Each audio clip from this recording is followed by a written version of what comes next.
Hello, I'm here. This is Michael Leahy, Chairman of the Irish Freedom Party, and I'm very fortunate to be joined today by an Irish Freedom Party member, Mr Seamus Conner. Seamus is a former member of the United States Marine Corps, and he probably is the Irish person best placed to speak about the recent events in Afghanistan. Needless to say, he hasn't been contacted by our mainstream media, or he would keep a mile from anybody who would actually know about the issue. But we're very fortunate indeed that he's agreed to talk to us today and outline his experiences in Afghanistan. He has served a total of 9 deployments with US Marines, two of which were in Afghanistan, and he worked in special operations and in military intelligence. So he's well placed to outline to us the background of that country, how people feel about the occupation and the likely future. So first, Seamus, thank you very much for coming. You're very welcome. Thank you for having me. We're delighted to have you as a member of the Irish Freedom Party, obviously. Just tell us a little bit about your involvement in Afghanistan, whether you feel that the American occupation had the support of the people. Why has it? Well, we can get on to why the Taliban is now successful yet again. So perhaps you could mention a bit about that, and what your own role was, what you were doing. Yeah. So as you stated, I spent two deployments in Afghanistan. Both were the first one was about 4 months long. The second one was 6 months long. Both with different levels of special operations, support to counterterrorism. Real quick, the difference between anti-terrorism and counterterrorism is anti-terrorism is more of a defensive posture, whereas counterterrorism is actually going out and finding the bad guys and removing them from the battle space one way or another. So I did two tours in support of counterterrorism efforts.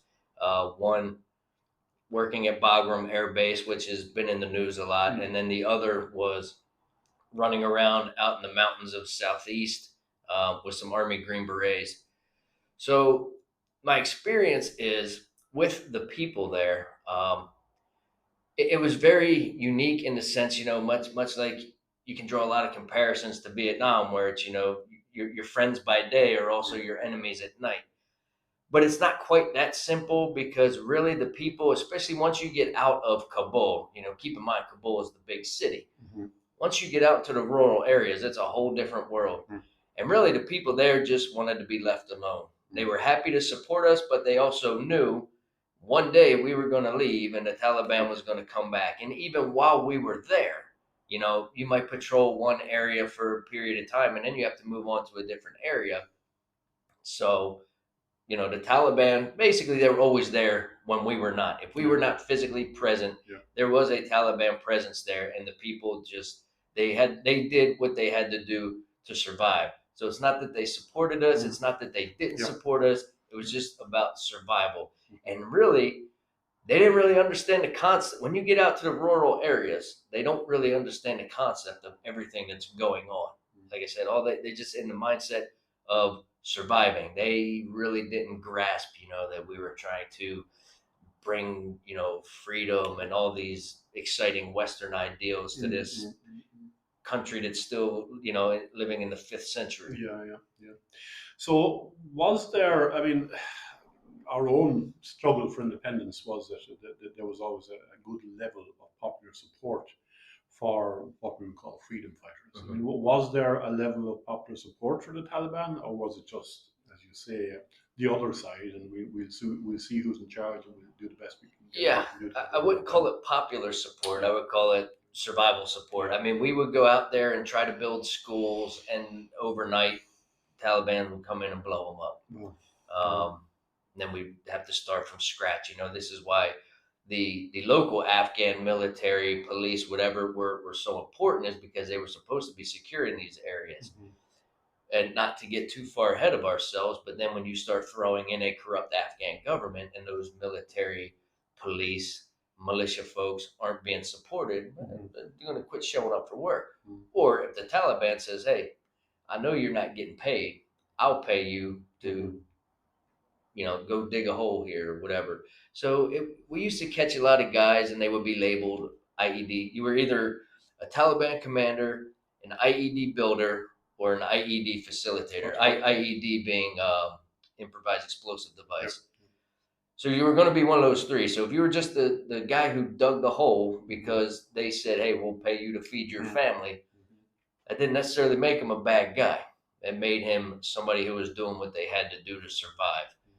So again, it's not that it was popular support. It was just who's going to feed my family tonight. And it's they've had 40 years of war now. The first Soviet invasion was in 1981, exactly 40 years ago. Shortly after that, I met some people who were refugees from Afghanistan in this country. And they were describing Kabul, and they showed me photos of Kabul, which looked like a fantastic European-style city, but that it had literally been taken to pieces. Even that would be late 80s, after 10 years of Soviet occupation and war. So I can only wonder what it's like now after 40 years. In the wake of recent events, what I see is a lot of younger people voicing these opinions and trying to cite things as facts, and they really don't have a clue what they're talking about. So as you said, pictures of pre-Soviet Kabul was a happening place. You can see pictures of Afghanistan where women were wearing mini skirts, they were wearing bathing suits, going swimming in the rivers, they had good education. The Soviets come in, destroy everything, tore up the irrigation systems and all this stuff, right? And then of course there's the whole Mujahideen versus the Soviets, which the U.S. supported. Once the Soviets left, it left a power vacuum. The majority Pashtuns, which is where the Taliban came from, filled that vacuum, which then led to decades of infighting between what would eventually become the Northern Alliance, your Tajiks, your Uzbeks, and the Southern Pashtuns, right? All pre 9/11. So yeah, it was a very different place. But see, after generations and generations, like a lot of those, again, the rural areas, the heavily Pashtun controlled areas, they don't know that stuff. They don't know a vibrant Afghanistan. Much like Beirut was one time called the Paris of the Middle East, but now you say Beirut, people think of a war-torn area. So okay, that's the attitude of the rural people in the more, shall we say, backward areas, which are described as akin to the 5th century, which is probably accurate. What about the cities? What about Kabul and Baghdad and those areas? Was there a more subtle attitude there? Would they have been generally pro-Western, pro-American, or were they hedging their bets as well? When you get to that part of the world, it's pretty much pro whoever is going to win. Make my life better. The city, I think over the last 20 years, there was maybe less than a handful of attacks on like hotels or whatever. But for the most part, they were functioning. Women were working, they were going to school. So they were, to call them modern would be a stretch, but it was more progressive than it had been in the past 30 years or so. But really, when you get down to it and you start talking about who's running the country and government, it's a whole another can of beans. But then plus, when it was very active and you had NATO there and whatever other partners were there. So, I mean, that was all in Kabul. So you got Western contractors, Western diplomats, Western whatever logistics, So it was able to support this heavy Western presence. But then after that, Do you think that the people in the cities, the urban dwellers, what will they feel now when they see the Taliban coming to power? Will it be mostly dread they will feel? Will they be happy, okay, the whole thing is over now for the time being, for another 5 years? But it's interesting. I was listening to a radio show, and when you see the images of the people grabbing onto the airplanes when they're taking off, and the guy on the radio, he asked a question, what makes somebody so desperate to want to do that? Now, these aren't people migrating all the way from southern Helmand up to Kabul. These are all people that are that could actually get there in a quick amount of time. So that pretty much tells you what the people of Kabul feel. Now, the Taliban has gotten very suave with their messaging. They've had years to figure it out. They've got new blood in there. But it doesn't, a new message doesn't change an old tactic. And when you see all these people running for their lives, it's not because the Taliban have done a 180 and now they're nice people. But as you say, they have improved the message. Do you think there's any chance they mightn't be as bad as they were 20 years ago? I don't think so. Okay.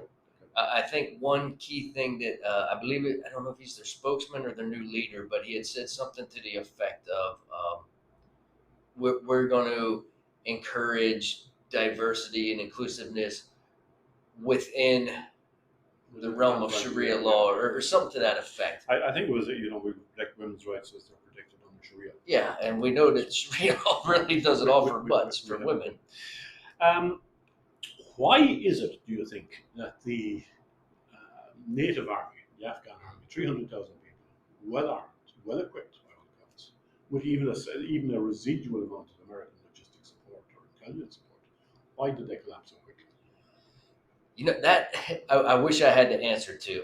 It is very tricky because within the ranks, you have some very dedicated people. I will tell you, like when I was out with the special forces guys, I didn't necessarily work with the regular Afghan army. We had our own people that worked for us and did our own stuff.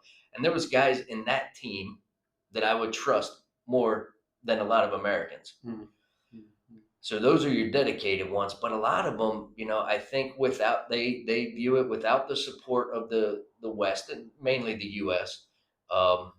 It was a lost cause, regardless of how much they were trained. I mean, yeah, 20 years seems like a long time for war, but when you're talking about building a nation, it's peanuts. Yeah. So they don't necessarily have the ethos or the national pride, which has become a bad thing in today's world. It doesn't have a sense of nationhood. You mentioned the Tajiks and the Uzbeks in the north and the Pashtuns in the south. Is there a sort of communal strife there? Is it a divided society in the way you could say Ulster Protestants and Southern Catholics are so divided? What I've seen, so actually I just saw a video of a huge protest. I believe it was in Brussels with a large Afghan population. They were celebrating their Independence Day and basically cursing Pakistan. But I don't think that sentiment is shared. So, I mean, like in the States, you got 50 states, but a lot of people are loyal to their state, right? We got the all hurling going on right now, right? So everybody's cheering for their county. Now everybody is proud to be Irish, but when it comes to hurling, hey, I'm rooting for my county. So I don't think that they have that sense of country, but they have that sense of, or at least the troops that I worked with had this sense of, the guy to my left and my right, the unit that I belong to, the area that we're responsible for. Right. But they did collapse very quickly, Yes. 300,000 people. Biden was saying there last June, look, this is not going to be a collapse. This is a well-armed, substantial military force. But it disappeared. Was it that they just said, look, the writing's on the wall, the Americans are going, sooner or later, these guys are going to take over. Yeah. We might as well. I mean, I've always found it fascinating, and we saw the same thing in Iraq, where the military that we trained, and then when ISIS came around, they just kind of crumbled. So some of it again has to do with some sort of primitive survival instinct, regardless of the weapons that they have. I mean, I'm not going to lie, it always baffles me because the Taliban was anything but well equipped. They have numbers. They have Armalites, and that's about it. Yeah, they have the numbers to just keep coming and coming and coming. Which a lot of them they recruit out of Pakistan and this southwestern part, I believe it is, of Pakistan. But they had the numbers, and then you got the troops. If they're not getting paid, if they're not getting supplied. I mean, if you pull out the logistics guys that were the contractors, they were part of that contingent that got yanked, and they're like, okay, well, they just took our logistics. I don't know what to do now. Why? It always puzzled me somewhat in the wake of the 9/11 attack. Why Afghanistan was fingered as an area that had to be attacked, and it was attacked before Iraq. Sorry, I'm getting those mixed up. But was that the right call? I mean, if you want to just take out one guy, Osama bin Laden, was it a good idea? This is a very interesting piece of modern history. So basically, for those who don't know, to do a quick recap, 9/11 happened. Pakistan was quick to call and say it wasn't us. They said, okay, well, who was it? Well, then they figured out it was, Al Qaeda, who was being hosted by the Taliban in Afghanistan. U.S. said, "Hey, we want to come get this guy, turn him over, or get out of the way." The Taliban said no. Said, "Okay, well now you are also the enemy." In pursuing Osama bin Laden, and there's a very good book that was written by a Delta Force guy called "Kill Bin Laden." The author has since deceased. I think he had cancer or something. But it's a very good book. Delta Force had bin Laden cornered, but because of bad policy and they wanted to put the Afghan face on it, on the mission, Delta Force was not allowed to pursue Al Qaeda. And basically, this thing would have been over and never have happened. But the problem was the Afghan back then, it was a militia. It wasn't organized army. And they would go home at the end of the day. So when they needed them the most, those guys weren't there. And the government said, do not pursue. And then voila, that led to another 10 years until we got bin Laden. And then I think another 10 years after that. I was actually in Afghanistan when bin Laden was killed. And we, heard about it, of course, naturally. Everybody went on high alert. But do I think it was the right call? I absolutely do. But just like every war since probably Korea, Washington had really no clue what was going on the ground. No, I mean it's not a very good track record in terms of setting up militias at great expense. Not to mention your own people that are lost there. Here we go again, massive expenditure here, substantial loss of life, in the civilian population there as well, of course, and all for nothing. It's not a very good track record. I mean, why is that? What are they getting wrong? I mean, is it? I remember somebody saying to me years ago, the Americans always back the wrong horse when they put somebody in charge, and like this guy. Ghani, the president of Afghanistan, he bailed out at the first sign of trouble, didn't they? Yeah, even the first guy, Karzai, he was, in my opinion, and I believe this opinion is shared by many, he was kind of a dirtbag.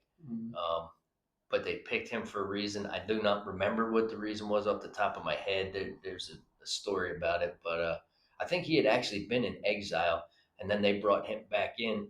Excuse me, he was Pashtun. So they wanted him to lead the country. But I don't know. So in the recent events, there is a lot of talk about how did they not see this coming? Where was the intelligence? Was it an intelligence failure? I will tell you from firsthand experience, I would not call it necessarily an intelligence failure, but I would be willing to bet somewhere between. So intelligence comes from information, and until it gets analyzed and processed, it's called information. I would say somewhere between the information on the ground and making it to intelligence, a lot of stuff was probably taken out. I don't know this for a fact, but I'm saying I have had it happen with my own products where, I might say, hey, this army is not quite up to snuff. And then somebody would be like, hey, the government spent a lot of money training this country. Let's take that part out. So it's the old not being prepared to face up to the truth, and we as a society we're almost obsessed with the message being presented properly and being acceptable to our political masters rather than listening to the truth. Now, okay, the president who decided to get out with significant popular support was Donald Trump, and the Americans wanted to get out. This is the longest war I think America has ever been involved in. People wanted to get out. He set up a deal. He brought the Taliban in and made some kind of a deal with them. Do you think that could have worked? Or were you opposed to that as somebody who was... I would say, so historically, U.S. policy has been not to negotiate with terrorists, and the Taliban were seen as terrorists. So it's no big secret that I still am a Trump supporter. I don't think I would have backed that deal. I find it interesting that, you have found the leader of the Taliban and now we're negotiating with him instead of interrogating him to find out where everybody is. But, that's in the books. I would not support the deal. I would not support any deal with a terrorist. However, the deal was made. So then, and not to steal your thunder, I'll try to keep it short, but then, President Trump is not reelected. Somebody else comes in, claims to execute the deal, but it was a catastrophe. Why was it a catastrophe? What went wrong? I mean, do you think Trump would have done it differently? I mean, Biden really looks like he has a mess in his hands Yes. now, and even his most fervent supporters, the New York Times, Washington Post, they're turning against him. The big thing with the way Trump sold the deal was it would be conditional. Mm-hmm. It would be a phased withdrawal, and it would be conditional. You know, one of the sayings we have in the military is situation dictates. Mm-hmm. So if I can't give you a solid answer, the situation is going to dictate what my next move is going to be. But when the situation dictates, you want to have multiple courses of action. Yeah. So it's not just situation dictates and we don't know what we're going to do next. No, it's like, okay, if this happens, we can do this. If this happens, we can do that. And if this happens, we can do both or whatever. So his idea was to be a phase withdrawal depending on the situation on the ground. So if the Taliban starts sweeping across the country and taking that, he's going to say, hey, deal's off. You guys violated it. And now we're going to push you back.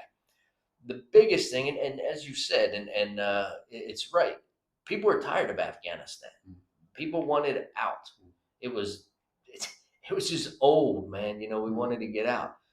But what happened was, and it was a surprise to me as I started talking to people back in the States and figuring this thing out, was that they just pulled out overnight and didn't tell anybody. And not only did they leave the Afghans hanging out to dry, but everybody that was there with us, you know, the coalition, you know, whoever from NATO was still there, all the private contractors, and you don't take your shooters out and leave everybody else behind, They should be the last people unable to defend themselves. No, it is extraordinary, and it's just such chaos. Maybe the man at the top, or maybe he's generous or whatever, are responsible for that. I don't know, but certainly it's an extraordinary lack of leadership. Well, it certainly doesn't look good when the Secretary of Defense and the Chairman of the Joint Chiefs of Staff says we don't have the resources to support this. Keep in mind, Joe Biden was the number 2 man when Benghazi went down. Again, another failed mission with no support.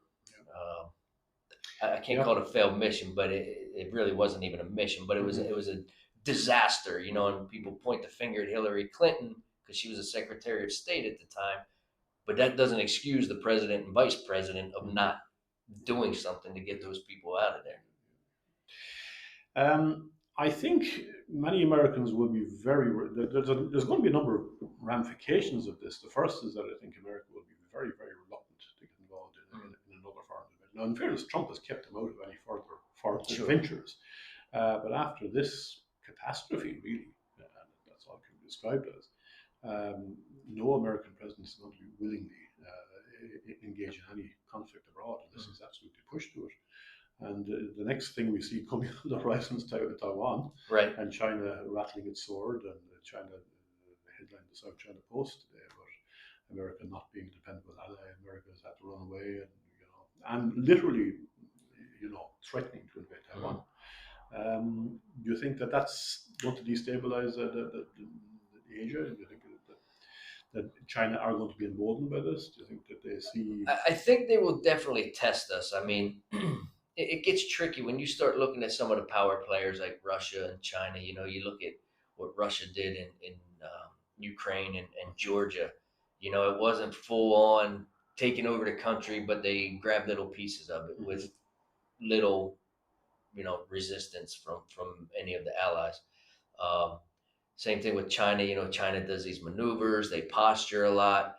Are they going to? I mean, and for any major country, it's like, okay, if I make this move to conquer another country, is it worth the retribution? But the thing is if the U.S. were to respond to an incursion into Taiwan, is anybody going to go with us? Is NATO going to say, well, one of the reasons why NATO supported going into Afghanistan was because of their Article 5, where when a member of NATO is attacked, everybody else is going to come. Well, Taiwan is not obviously a member of NATO. So if the U.S. says, hey, guys, we're going to go in and do this, is NATO going to support us and be like, nah, we're done with that? Is there going to be a coalition of the Far East and Southeast islands? I mean, Australia's right there. Are they going to want to join in? Well, Australia are hurting over this as well. They lost a lot of people in Afghanistan, and they have still a number of people left there. Actually, I worked with some of the Aussies when I was over there too. You know, the Australians are very, very fed up with what's happened. You know, and they are blaming America, certainly blaming Joe Biden. So, what could Biden have done differently? Could he have, you know, given that there was a decision to withdraw at some level? What could he have done differently that wouldn't have resulted in the mess that we have now? It just looks like nobody really planned this out. I mean, regardless of what President Trump and his former advisors say, nobody outside of that circle is going to see the classified information, which actually outlaid the plan, right? I mean, we could say, hey, it was going to be a phased withdrawal based on conditions. I guarantee you it's much more detailed than that you and I are never going to see. But it just looks like Biden and his crew didn't have a plan. Somebody just said, hey, at midnight or whatever time it was, get everybody out of there. And it's like, where did everybody go? So what could he have done? I can't even say he should have listened to his advisors, because it sounds like his advisors were just as confused. But again, it's that, hey, what is the information on the ground? What is going on? And if he was handed, you know, he likes to say, well, I got stuck with Trump's plan. Okay, well, then you should have stuck to the plan, because obviously you did not. Because the plan was a phased withdrawal based on the situation on the ground. You saw the situation on the ground, but pulled everybody out anyway. So, it was not smart thinking on any level. Yeah, absolutely. So, as I said earlier, Biden has been left has a serious mess in his hands, and even the most fervent left-leaning newspapers, the Irish Times of America, New York Times, Washington Post, which are similar to the left-wing newspaper that we have, they seem to be turning against him. Do you think he will? Do you think he'll serve a full term? Do you think whether he's not going to go for re-election, obviously, but do you think he will be shit to decide it? You know, it's really hard to say. I mean, that administration right now is such scrambled eggs. You know, it almost seems, and you know, the question is asked somewhat tongue in cheek, but also with some sincerity: who's in charge? You don't see nothing from the vice president. I mean, with all the issues going on, Afghanistan is just one more thing on the pile. With all the issues going on, you don't see the vice president. I don't think most people know who the Secretary of State is. You know, Joe Biden goes out there and just makes these really bizarre speeches. I'm not going to beat the man too hard, but I mean, he just does not have a good track record. But it is quite it's quite a confusing series of messages that you're sending over, or that America is sending over to other potential foreign policy adversaries, you know, particularly China. So anyway, look, that's it. Is there anything else you want to add about your experiences in Afghanistan? I'm sure there's many stories you could tell, and we might do another one day we'll series of anecdotes on that. We'll have more stories. It would be very interesting. But one thing that I noticed, and actually the party had put out a tweet today. I saw it discussing the UN. Where's the UN, right? So now everybody, you see Afghanistan falling apart. You know, you got one group of people that just wants to blame the U.S. for everything. Hey, rightfully so. If that's your opinion, yes, we did launch an invasion in Afghanistan. You know, we talked about how it could have been ended sooner, and it didn't. It got strung out. We can certainly claim responsibility for that, but we weren't alone. And the war didn't start unprovoked. It went on way too long, but it didn't start unprovoked. But the question, and now everybody, I feel for the women and the children. I feel for the women and the children. Well, that's interesting, because where's the UN been if everybody feels so bad? You know, I mean, you know, a lot of times I don't like to just talk about the U.S. You know, I like to say, well, what does this mean for Ireland? What does Ireland care what's happening in Afghanistan, right? How long has the UN been going to Beirut? Since like the 50s, right? I think, if I'm not mistaken. I don't know if Ireland's been a part of that peacekeeping mission the entire time, but I know that they've been there a lot. You had the thing with Jadetville. You got, you know, Congo and all these other places in Africa. So where's the UN? You know, they're supposed to be peacekeepers. So, okay, you can be mad at the U.S. if you want. the U.S. did not create the Taliban. The Taliban was there before we went in. So how come nobody was worried about the rights of the women and the children before? And if they were, why is there no UN peacekeeping mission there? So that's something to think about. Yeah, sure. Yeah, no. Yeah, I'm not gonna make a determination one way or the other. I'm just saying, before everybody goes pointing a finger, and trying to. I saw somebody was wondering, should they send the Army Ranger Wing to go help secure the airport? Mm-hmm. Hey, if they do, I wish they would take me with them. But Yeah, I might take you up on that, Jen. but it's just okay if it's going to be multinational. If you're really worried about human rights, where is the UN? Yeah. Yeah, and I suppose one of the difficulties with UN generally is the fact that four powers have a veto on it and can stop things happening as well. That's always been one of the difficulties with it. Look, thanks very much, Seamus, for joining us. Great to have you to give that international dimension to our party. As I said, you're not going to get any coverage on radio television. You are absolutely intent on not telling the truth about anything. It seems to be their motto. So we're delighted in the Irish Freedom Party to be able to bring you this first-hand account and to be able to bring Mr. Conner's insight. So thank you very much for listening. And this is Michael Leahy and Seamus Conner of the Irish Freedom Party.